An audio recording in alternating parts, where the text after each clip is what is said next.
आसंतु देखिबा एप्रिल 2026 रे मकर राशि व्यक्ति मानकर समय किपरि रहिबो।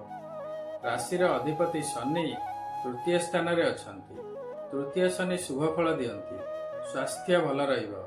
अर्थ प्राप्ति हेबो। कर्म क्षेत्र रे उन्नति करिवे। जदि ऋण करिथांती ऋण मुक्ति हेबे। वाणिज्य व्यवसाय रे उन्नति हेबो।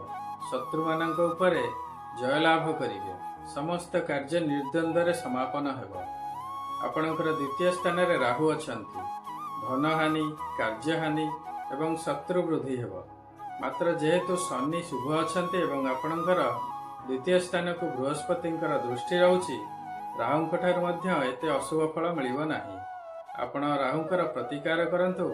प्रत्येक दिन हनुमान चालीसा पाठ करंतु एवं संध्या बेले ओं रांग राहवे नमः जप करंतु शुभ हेबो।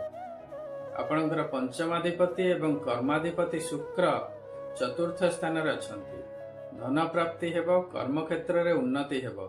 आपणकर षष्ठ स्थान रे बृहस्पति अछंती। षष्ठ बृहस्पति शुभ नुहंती। स्वास्थ्य हानि शत्रु वृद्धि हेबो एवं शत्रु मानक द्वारा क्षति हेबो। मात्र कुहा जाए बृहस्पति अशुभ स्थान रे थिले मध्य तांकर दृष्टि जे स्थान को थाए से स्थान रे शुभ फल प्रदान करंती। बृहस्पतिंकर दृष्टि आपणकर द्वितीय स्थान को दशम स्थान को एवं द्वादश स्थान को रहुची। तेणु धन प्राप्ति हेबो। आपणकर आय मध्य बढ़िबो एवं कर्म क्षेत्र रे शुभ समय रहिबो।